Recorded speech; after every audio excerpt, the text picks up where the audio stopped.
Good day, viewers around the world. Still in that very beautiful Christmas season, I want to welcome you to our News Echoes, SSN News Echoes, this beautiful Wednesday. It's morning here in Milan, Italy, and we've come to give our updates as we normally do for Global Africa. My name is Mark Godwin Iweajuwa, and as usual, I do this with my coordinators from all parts of the world. So joining me from Toronto, Canada is my brother and friend, Sir George Chukwu. Sir George, good morning, sir. Good morning, Mark Godwin, and good morning, viewers from around the world. Compliments of the season. Welcome to our show today. It's going to be a fantastic one.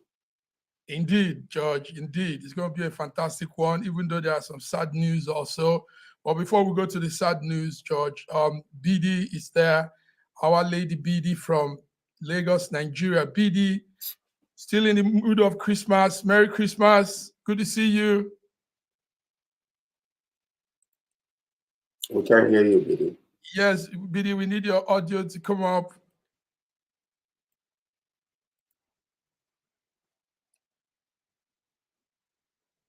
Still muted. It's still muted.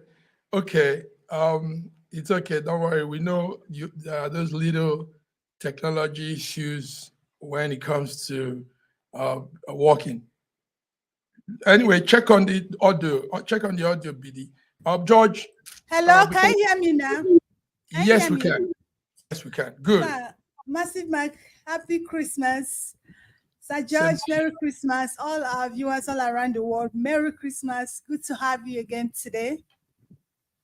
Good to have you again today, BD. BD, thank you for joining. We appreciate your taking your time and all you do to be on the frame.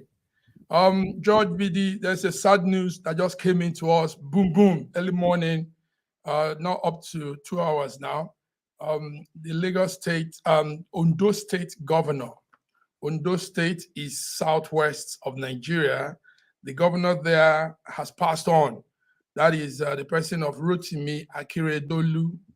Rotimi Akeredolu is the governor. He passed on as if he knew.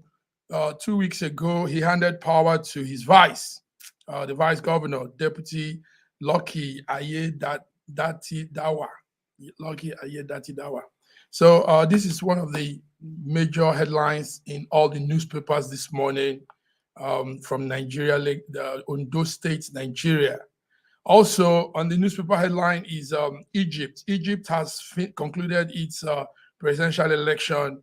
The man, Abdel Fattah al-Sisi, has continued a third term. George is a third term.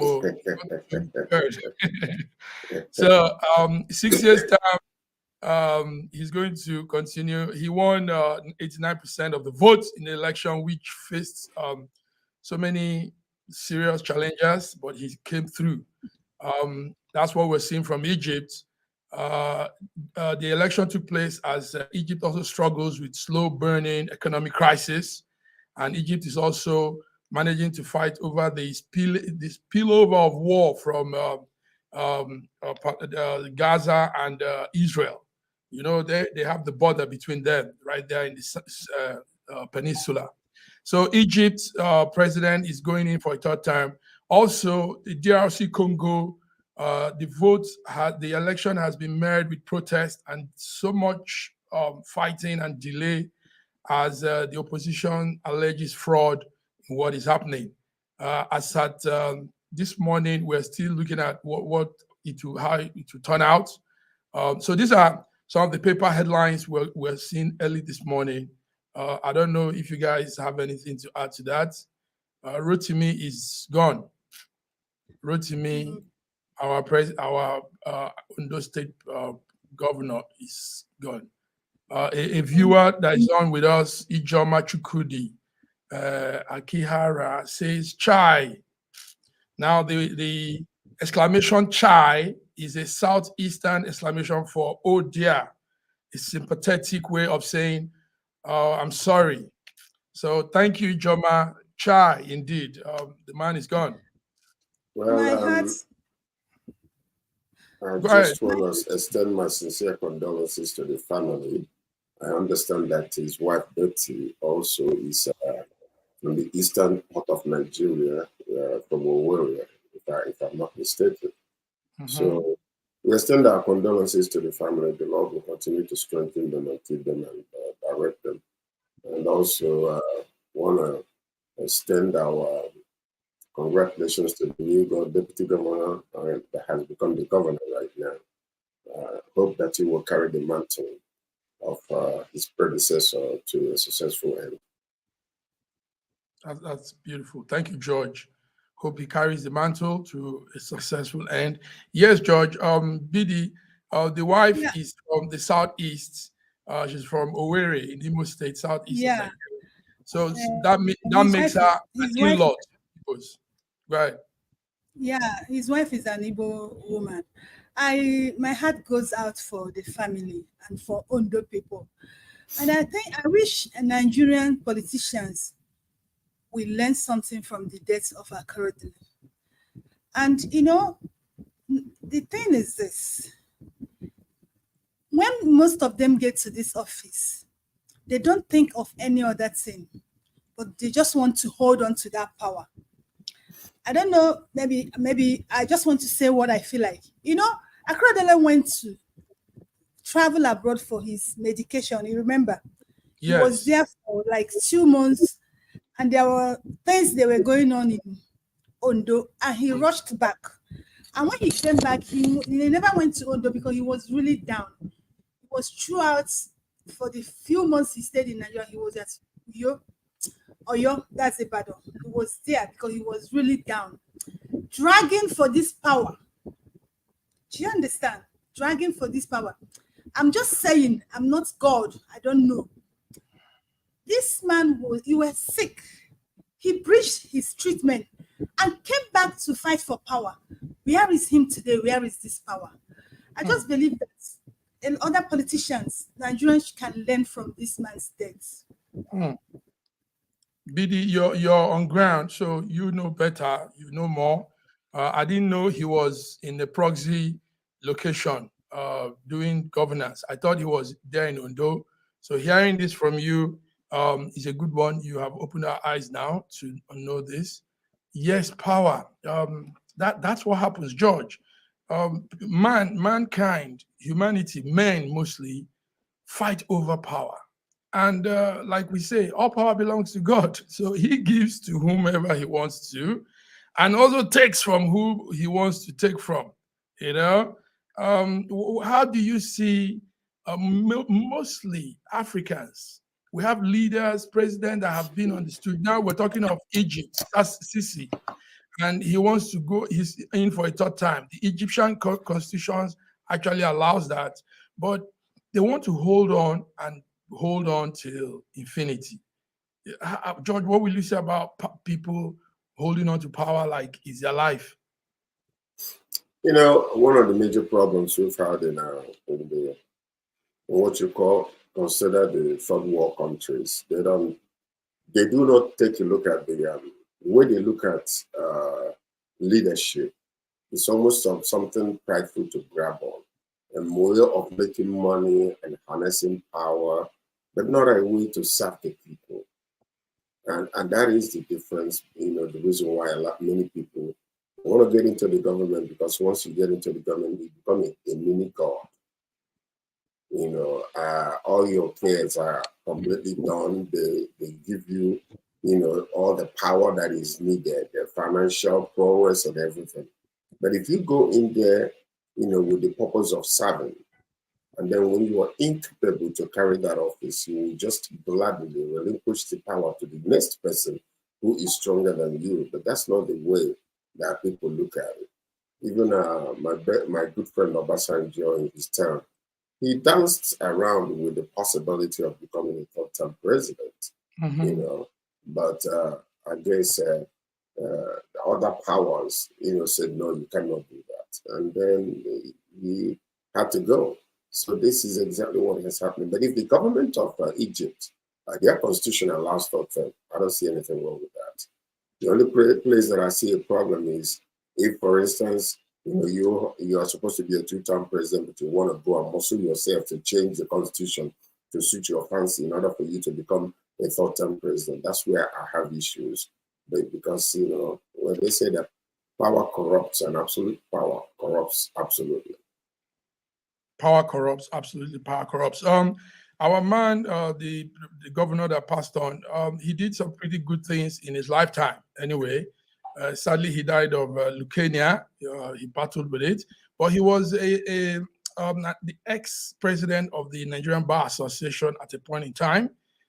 He was an advocate also, a senior advocate of Nigeria, and he was 2 times governor of Ondo State. So that wasn't too bad for legacy. Hope somebody his children will also take it from there. That wasn't too bad, but sadly he has now passed on. They said he battled with leukemia. That's a very deadly sickness. And prostate cancer too. Aha, 2 things in one. Go ahead, Bidi. Akaradele was a nice man. Mm-hmm. He's one governor that spoke the truth. He's not a partisan politician to some extent. Do you understand? He's one governor he's an APC governor, but he's not afraid to call APC out whenever they do anything that is not normal. That's one thing I give it to him. Okay, maybe that's why Imo State governor didn't allow the wife to win the senatorial seat in Owerri. She contested, and the man took him out, the Imo State governor. And she contested under APC. I think you're correct now. I just got that. She contested under... They're afraid he will be like his husband. He's always speaking to the truth. He's not this kind of person that's, let me condone evil or cover evil because it's my party. No, Akaradele is not that kind of person. Okay, now we get it. So viewers, we are listening to us. We are here on our News Echoes, SSM, and we're giving our global African news. This is the breaking news coming from Nigeria, Southwest Ondo State. The governor has passed on. Our condolence to the family, and hope everything goes well with that state from now on. Gentlemen, let's go into the other discussion. Our time is running. We saw what happened, Black Christmas for the people of Jos Plateau. Plateau State is central Nigeria. Is in between, right in the middle of Nigeria. So I think it will be put as central. And there was a massacre there. Various media homes are reporting different numbers of people, but I'm looking at CNN. CNN says 115 so far, but some other house media homes say it's almost 160 something. Now the death toll keeps increasing every day because some people were really hot and they are being treated, but most of them are not making it. So they were killed by a so-called farmer headers group of people. Some information says they are Islamic terrorists, and all news we're hearing, but it's a terrible one. George, BD, how do we have these barbaric things still happening in our modern time in Nigeria? The president, Tinubu, has said that the messengers of death will not escape justice. And on social media, people are trolling Tinubu because when this happened in 2014, 2015, they brought his screenshot of what he was saying then, that the government has failed. The government should protect the lives of people. If this has happened to him now, he should be able to do more than just talking. So, gentlemen, I'll put to you. Let's start with George. George, massacre in Plateau, Black Christmas for the people of Plateau. It is such a sad situation to be witnessing this again. And the reason why I say again, this thing started in 2004 under several presidents in Nigeria. And up until today, we have not seen a single individual that was picked up, held accountable for what they have done. It is more than 700 people in 2004. And then under each president, under Jonathan, under Buhari, this killing has actually continued. And it seems as if that this is a deliberate, planned, systemic genocide. Because if you think about it, how can these people be in the village for 2 days, killing and massacring people and burning down their houses? No law enforcement was called, no law enforcement was present until more than 160-something people are already dead. Why are we having this? What in the world is going on? Where are the Air Force, the Navy, the military men? What are they doing when people are just being massacred unnecessarily? This is it's deplorable, it's unacceptable under any government, under any governor. It's happened in several states before. And what they did was they deliberately used the security money to hire civilian people to join the police in order to control this. I saw the governor yesterday, giving out his condolences and all that kind of stuff. And look at this. He was actually appealing to the sponsors. Did you get that? To the sponsors of this particular systemic genocide to stop, appealing to them. And this is the governor, executive governor of a state, appealing to the sponsors. So you can tell that this is a deliberate, planned attack to disenfranchise these people, take them away from the land and replace them from some of these people from Niger. It's very, very sad. It's very, very sad. Sad. When you see some of the videos, you see the mass burial going on. You see the number of people, children killed, innocent children killed for nothing, and mothers and all this. You want to say, what in the world? What is wrong with us? Why have we lost our sense of humanity? BD, Jos Plateau, Black Christmas for people of Jos. Massive Mark, first, the thing is this: human life is worth nothing in Nigeria. It did not start today. It's a long thing that has come to establish in Nigeria. And it's so unfortunately that we, the Nigerians, are not doing anything about it.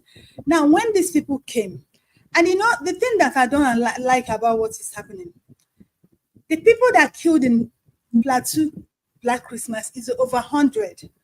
But the Nigerian media, there's a way they regulate us in this country to say what Nigerian government wants us to say, are saying 72. Now, they are telling us that it's calling the names of people who, but the people that were attacked say that it is Fulani herdsmen that attacked them. Okay. They attacked them, they burnt their houses, they went away with some of their farm proceed. And the funny part of this is this: the community, they attacked 4 different communities. They called Nigerian security, Nigerian army, they gave them 36 distress calls, 36. I'm not saying 3, I'm not saying 10, I'm not saying 13, 36 distress calls. They were calling the army to come and save them. Now, if the army had come, Plateau just has been a prone state. This has been happening. This is not the first time they are being attacked during the festive period, the Christmas, the Salah. Do you understand? Now, if the intelligence of our military is working, when there is a festive period, they should not be far from this kind of communities that are prone to this attack. Nice. Now, the people being called, give 36 distress call. If they had come earlier, and what they are telling us that they came within 24 hours. Within 24 hours is after a day. And anybody that wants to kill you or do anything would have finished doing what they want to do. And that was exactly what happened in Plateau before they came. So it goes down to your question. Human life is worth nothing in Nigeria. And it hurts me. always Plateau, Plateau. Why this Plateau? Why do they want to wipe away this community? Why do they want to wipe away these people? It is just that there is an agenda to wipe away Plateau. That's There's just an it. agenda to wipe away Plateau. Now, the Europeans are also monitoring the situation, and they are not impressed with the way the government is handling it. France this morning made some strong statements, says they should call the perpetrators to this attack, identify them, and bring them to justice immediately. That's France making that, and other European countries are also making very strong statements on this.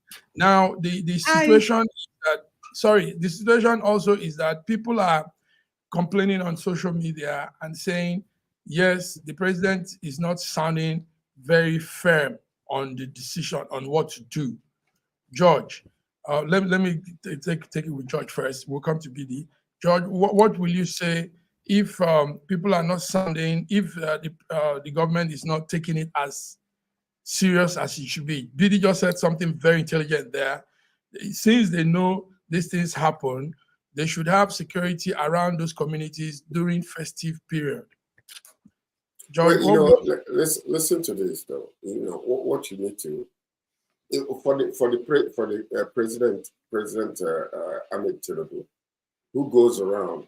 I call them the propaganda presidency, because when you go around the world and you're trying to attract international businesses, and such things are happening locally, uncontrollably, destroying everything that you go out there to say. You're inviting international investors to come into our country, but you're unable to do something simple as protecting a state. So how would you think that any reasonable, objective individual will take their money and come to your country to invest that money, knowing that that there is no guarantee whatsoever on that investment based on these terrorist attacks, because they call them armed bandits. These are terrorists. That's what they are. Let's call them who they are and deal with them appropriately, because we have gone through several governments. The Northerners during the Jonathan administration, promising that he will never have a civil, easy presidency. And they brought about Boko Haram. Hence, Mama P talking about Nayoni Wakakom. That was because all those attacks were planned to make his presidency ungovernable, so that they will not be able to have any kind of progress in the country. But now, all of a sudden, these ingrown terrorists are now attacking their own people, killing their own people, destroying everything. So my message to Ahmed Tinubu is, do what you can to stop all these internal attacks, because that is actually what gives people with confidence to come to Nigeria to invest. You can go out there talking all these propaganda type of assessment you're making, or we're bringing international businessmen. Where do you not know the world has become a village? Every single thing that happens in Nigeria, the world hears about it right away. And these people you're calling to come and invest in the country, they're reading all these things. Look at what France said. So you're trying to tell me right now that a man from Paris will want to come and invest in Nigeria, hearing all this nonsense that is going on locally? Let's get ourselves together, man. This thing is become out of hand. 160, more than 160 people killed. Yes. And I can guarantee you, like what Bill is saying, listen to this. I can guarantee you what she is saying. When they say 160, or they're reporting 113 or 79, you can be guaranteed up to 500 people were massacred in that place. That's correct. Up to 500 people. Because it's 4 villages in one, and some other information says about 400 and something people injured. So the figures are not accurate. Like BD said, our government sometimes wants to look good, so they don't want those high numbers to make them look bad in the press. But that's deceit. It has to be said as it is. BD, what will you say again to all of this? before we move on? Tinubu, President Tinubu, as a person, if he wants to apprehend the people that did this, if he wants to stop it, he can. But one thing we should understand, that there are Ekpa behind this. Now, if you even want to get to the end of this, where is he going to start? A lot has happened. So many of these things has happened in Nigeria. And what we keep hearing is that we'll set up a panel, we'll get to them, we'll see to it. We are working towards seeing to this. And that's the only English they come out to speak to us.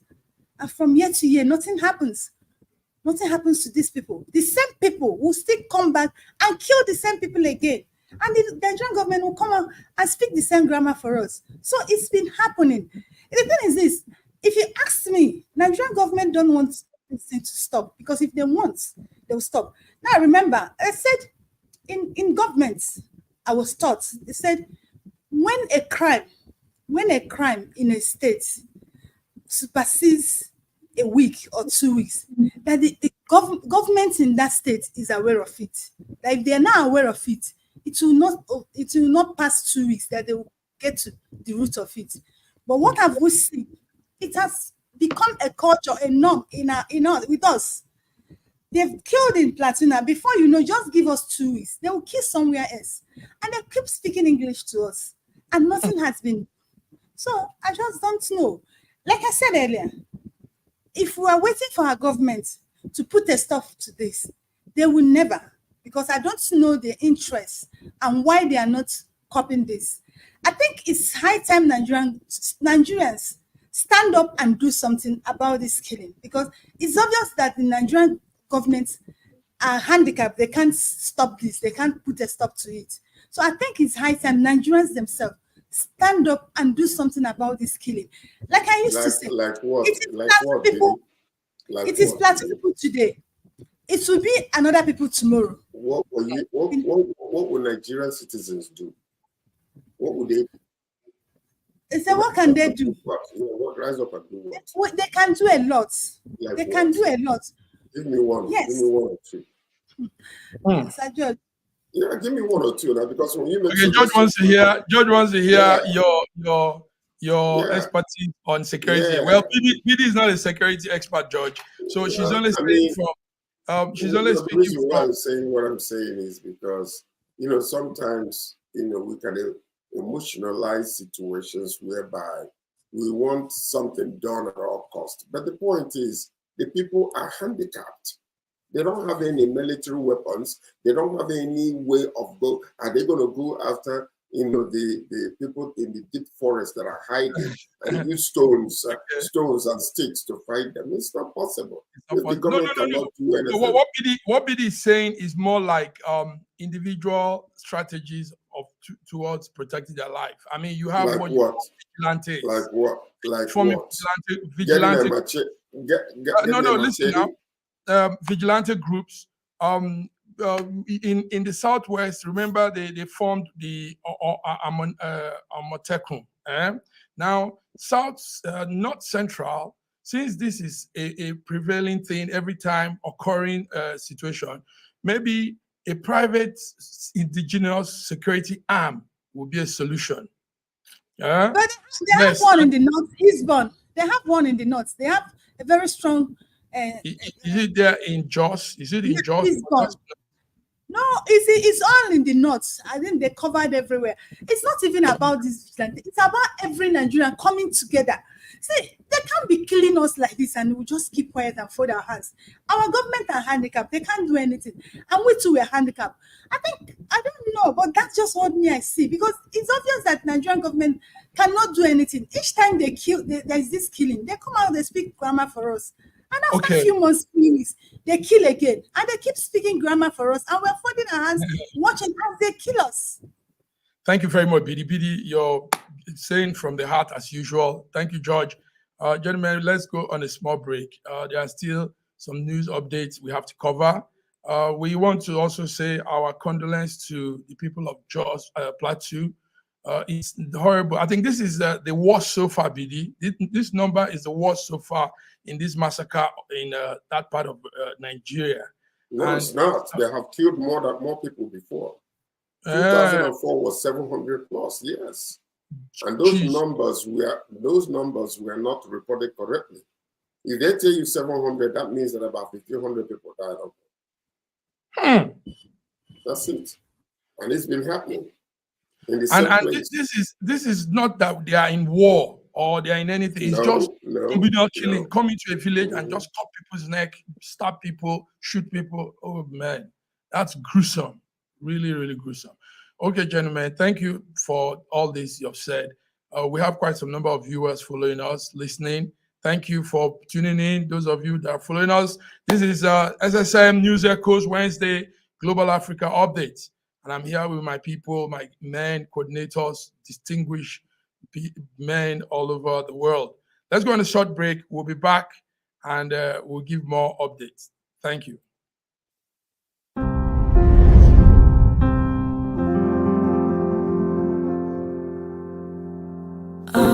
Arise, oh, compatriots, Nigeria's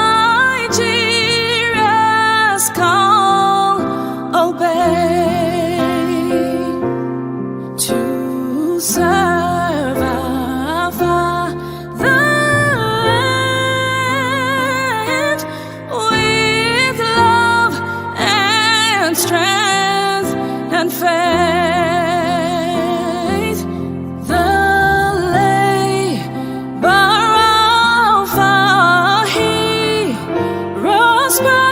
Shall never be in vain, to serve with heart and might, one nation bound in freedom, peace and unity.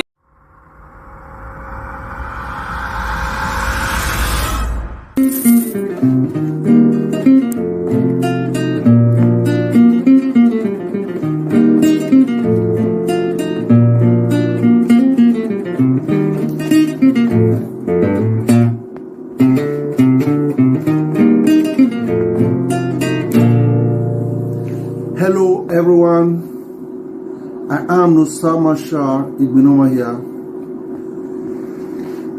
Happy Christmas and a prosperous New Year in advance to everyone around the world. I am the coordinator, CIG, Spain Chapter. Hello everyone, my name is Elizabeth Bassi, Aka's sister Liz. I am the Assistant Skill Director, CIG Europe. I'm here to wish everyone in the creative industry, home and abroad, a Merry, Merry Christmas. Happy celebrations to everyone. Bye for now. It's meant to be. Bless you and you. My name is Chief Ambassador Tony Tuklan. I'm the Vice President of CIG Europe Chapter, the Creative Industry Group Chapter, and wishing you a Merry Christmas and a lot of joy, peace, good health to all of you, and prosperous 2024 in advance. Prosperous 2024 in advance. Love no, nice. Boom. Hello everyone, my name is Ekpa Sarah. I am a member of CIG Europe, the Assistant Program Director. I am using this opportunity to wish everybody a happy Christmas and prosperous 2024. I wish everybody happy holiday and God bless you all. Ladies, gentlemen, Christmas is here again. I want to sing a song for you guys in Yoruba. Kérésìmesì máa dé o, ẹ̀yin ènìyàn, ẹ fi ijó sí i o, ẹ fi ijó sí i, ẹ fi ijó sí i, Kérésìmesì máa tún dé o, ẹ fi ijó sí i o. Ladies, family, creative industry Europe, using this medium to wishing you all the very best in this oncoming Christmas, and I wish you the best of 2024. Be blessed. Hello, everyone. My name is Mireza. I am the Program Director of CIG Europe. I want to wish all of you Merry Christmas and a prosperous Happy New Year in advance. May the love of God and His mercy be upon us all in 2024. God bless. Hello, my name is Mark Godwin Iwejuwa, CIG Europe Coordinator. I want to use this opportunity to wish our friends, our followers all over the world a happy Merry Christmas. We're in the Christmas season, and also a prosperous New Year. Thank you very much. CIG is your creative industry group that caters to all the creative minds around the world. So have a beautiful holiday. Thank you. God bless you. Ciao.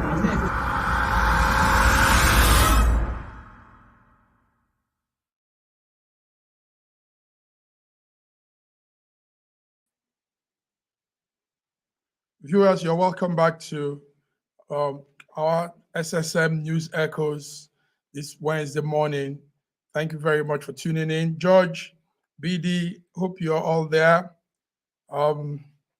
Everybody's sending in their Christmas wish, their holiday season greetings.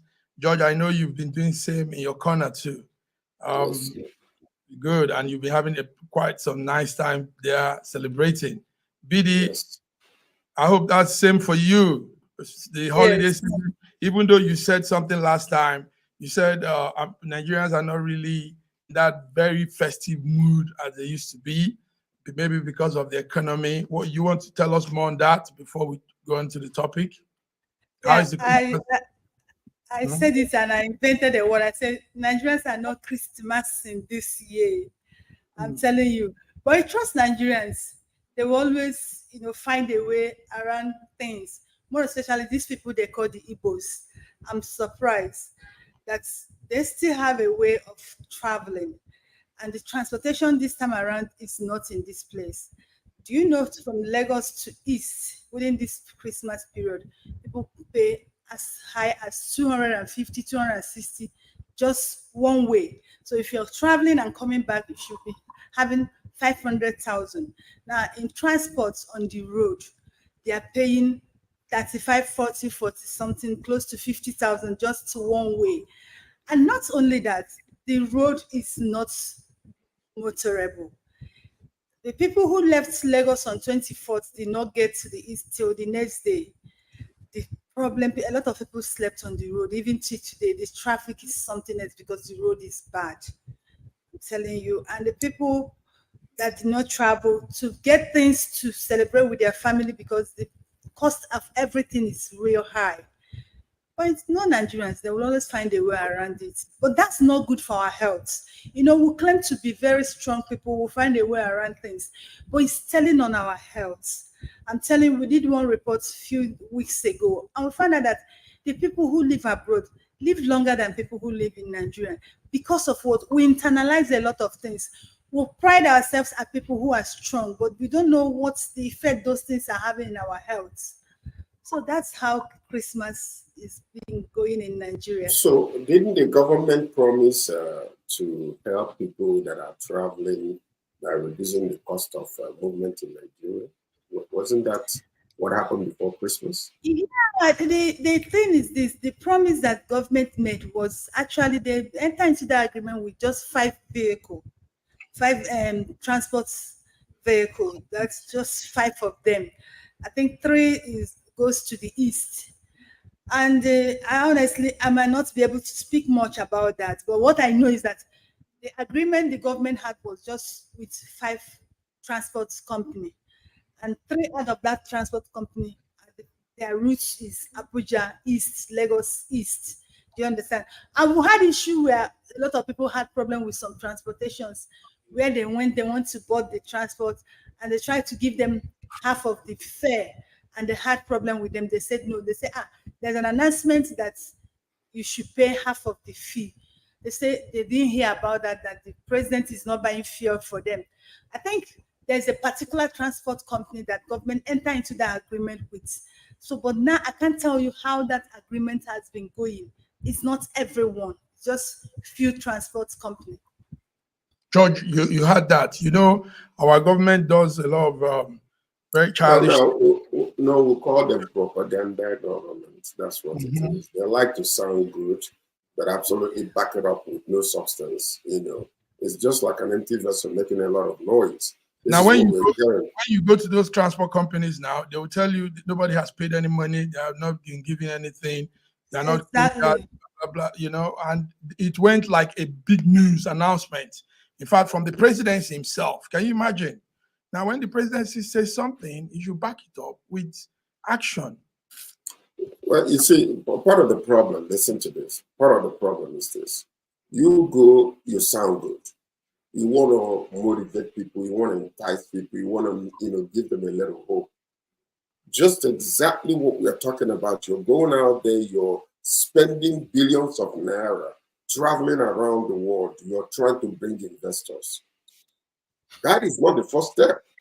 The first step is to cure your country, make it governable, make it manageable, secure a good environment for business where people can come in. If you go to Ghana today, Nigeria is taking over Ghana. Why? Because there is peace in the land. I know a lot of people travel from here, Canada, to Ghana. I know quite a few number of friends actually who bought, I mean, I'm talking about African Americans that are buying land in Ghana and building. So why is that? There is peace in the land.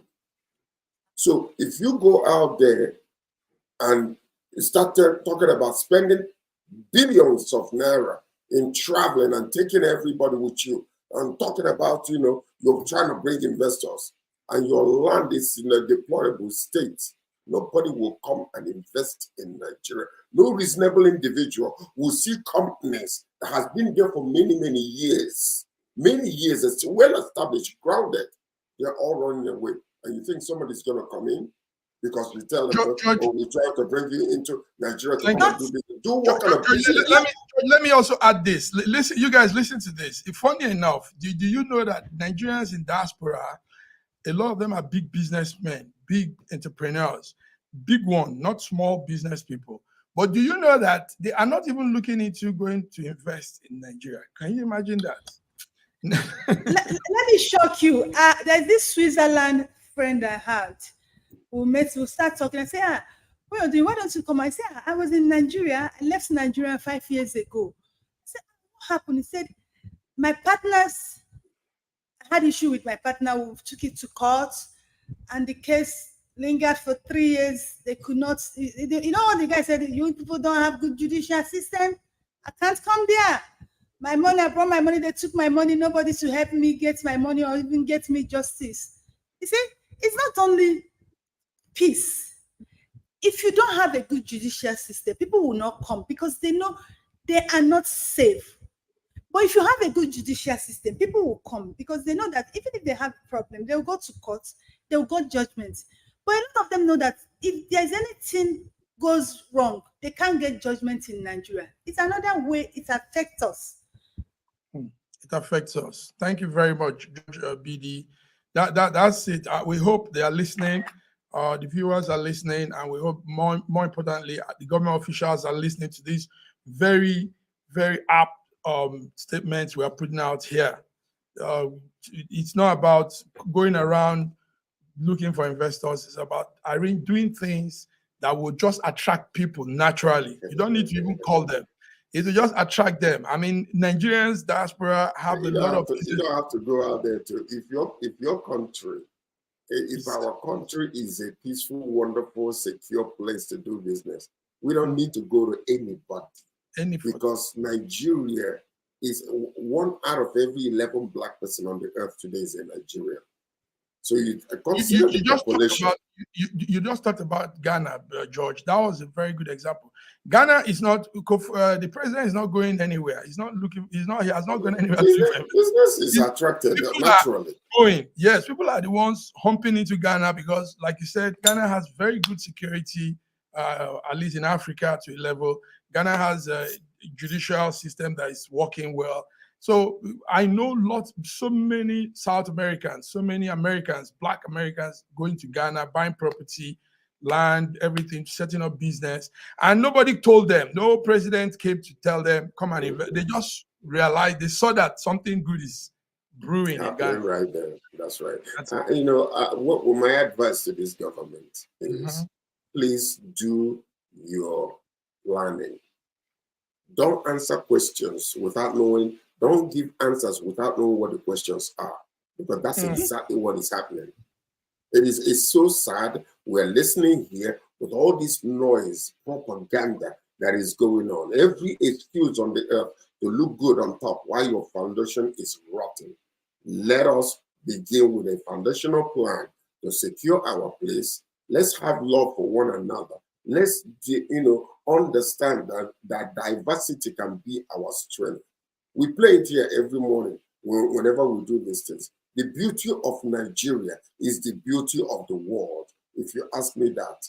Because diversity, we have food, we have fashion, we have everything. In the same country, about 500 and something dialects in that country. So we're not wanting when it comes to anything that is needed, only that we need our roads, our light, and our security in the country. And now, quite naturally, Nigeria will explode in business. We have the people. We have the people. We have the people. Thank you. And very, very intelligent people for that matter. George, that is a hot one. Good one. Thank you, gentlemen. Thank you, BD.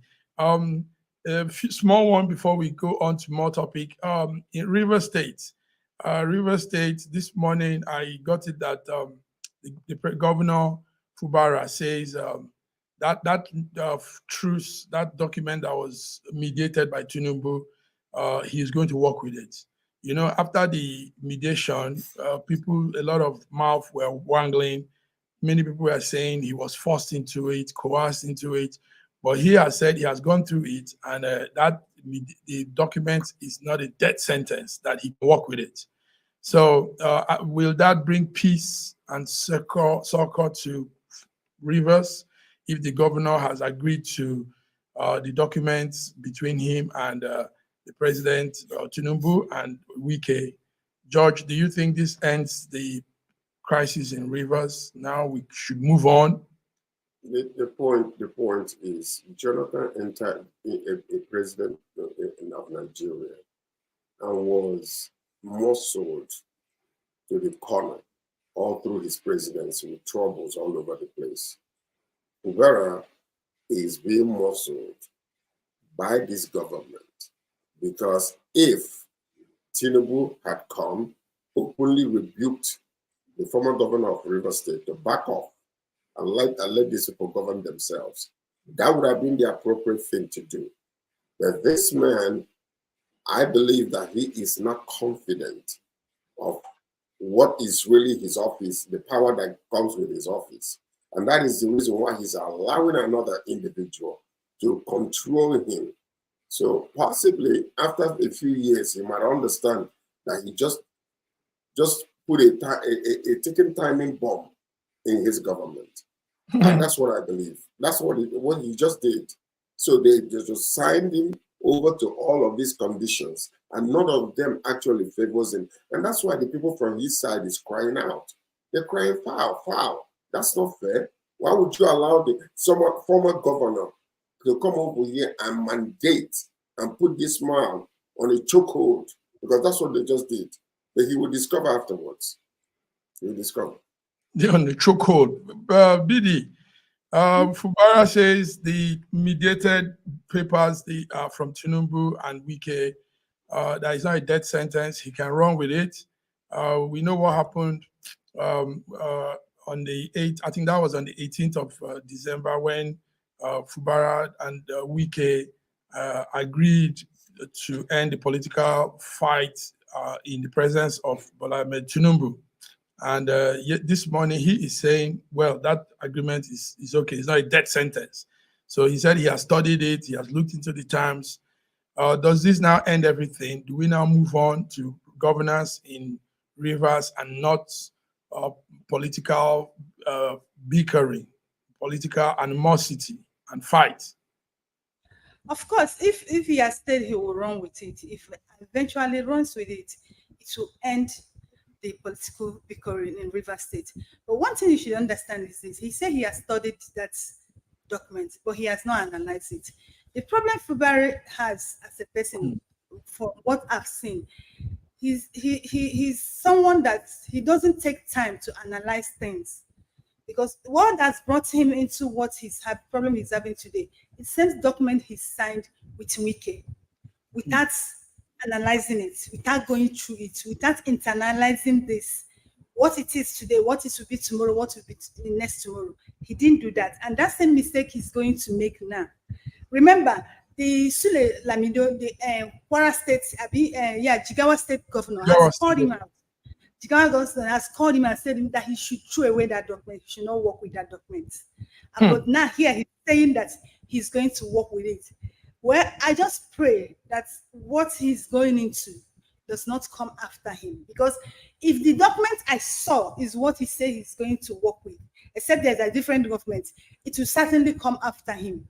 Because you cannot tell me that 27 members will be in another party and be working with you as a governor who is in another different party, and somebody telling me that you will not have issue, that you will work comfortably. You know, we didn't say 15, you know, we didn't say 27 plus 4, we didn't say half of, do you understand? That 27, that you have, then it's like having 75% of your member in another party working with you, and they're telling you you don't have a problem, they're not going to impeach you, you will work comfortably. I'm talking about the document that I saw.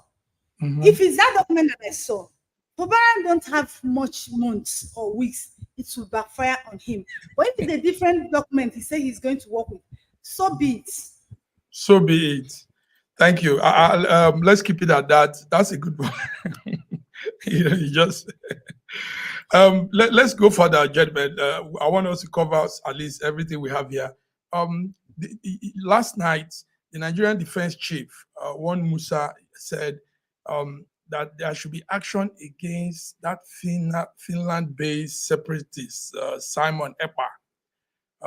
The Defense Chief is saying that he wants to urge the federal government to take very decisive action, including looking into diplomatic options, curb the menace of that faction leader called Simon Ekpa, the Biafran proscribed indigenous people of Biafra. When I had that news, I said, this sounds good, and I hope the federal government will listen to this defense chief's advice.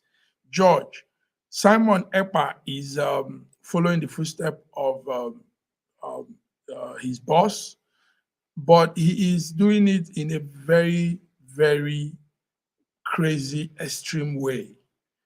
Simon Ekpa, I know, added to the sit-at-home thing. You know, it has been coming on before, but he now added his voice to it, and it made it more a very, very crazy step we make in the Southeast. So now this defense chief is urging the federal government to look into ways of talking to Finland themselves, because we actually don't have diplomatic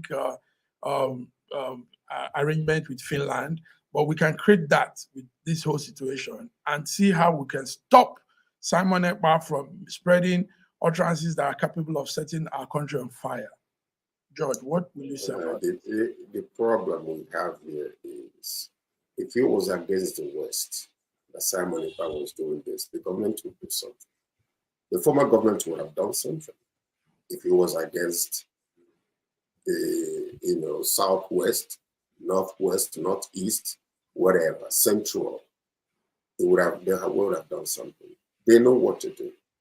But it's because against the Southeasterners, they just allow you people to destroy yourself, basically. That's what it's happening.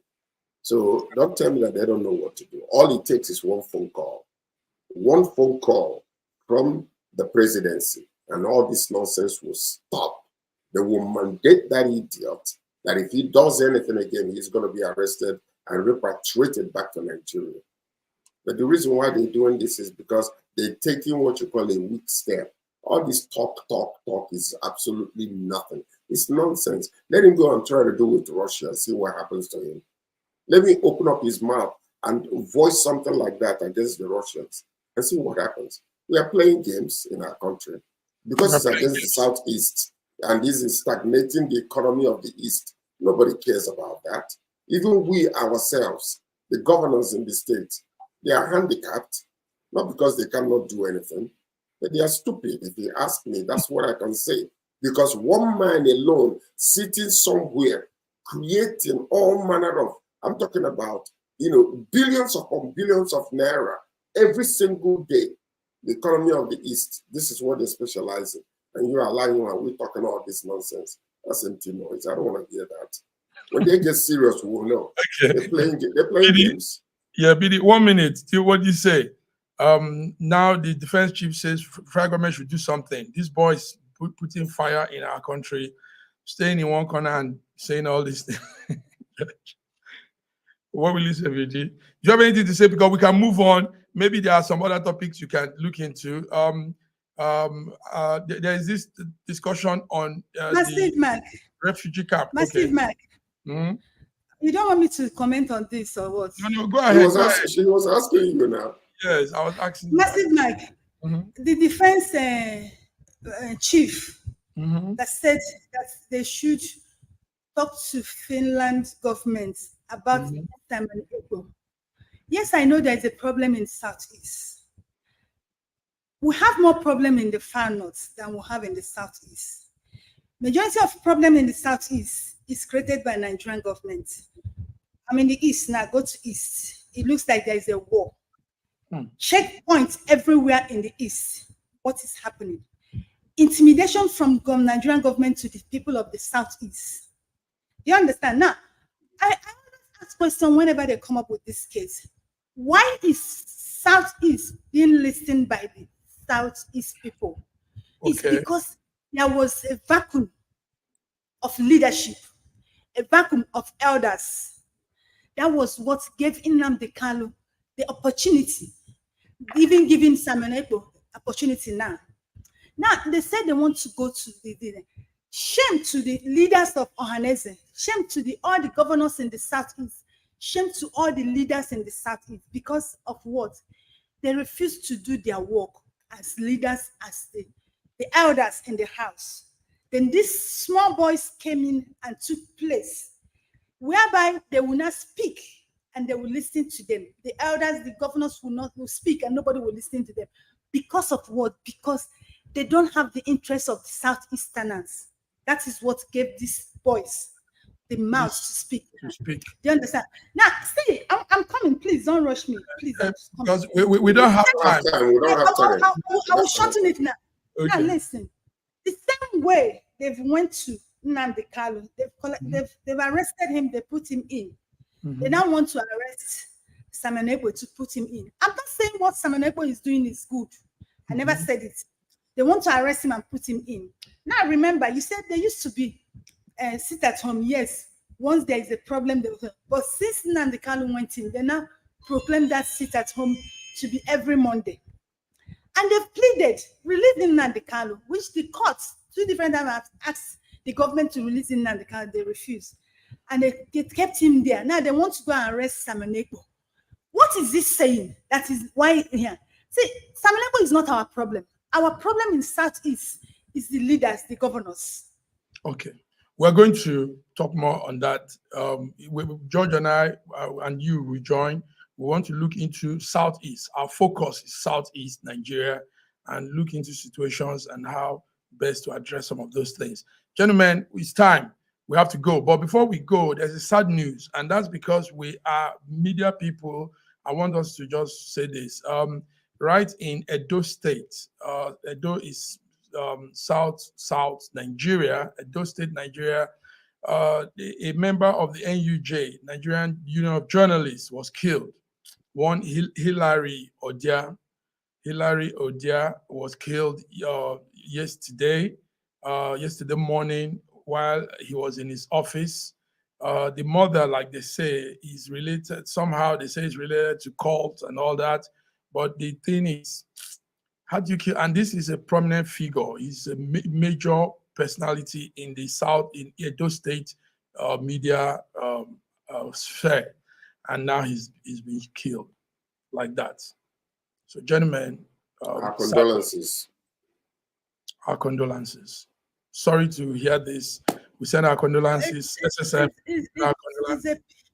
It's a pity the way it's not the first time they kill journalists in Nigeria, and they want them to do their job. I wonder how they want them. They expect them to be their best. Why they keep killing them? And the thing is, the journalists' body too don't want to stand up and do something about that. They've killed him today. They will still kill another person tomorrow. We hope they don't kill more people. Thank you, BD. Our condolences to the family of Hilary Odia, and we pray that journalists are protected. These are very essential people in the society, but their lives also at stake because of what they do. Gentlemen, this is it, George. This is it, BD. I want to thank you guys for coming through. We'll be here on Friday. As the year ends 2023, we'll give our last Friday broadcast, and hope to see you guys also on that day. Thank you for coming through. Thank you, viewers, for being with us. This is Merry Christmas. Merry Christmas. Merry Christmas, everybody. Merry Christmas. Bye-bye, viewers. Bye-bye. Thank you.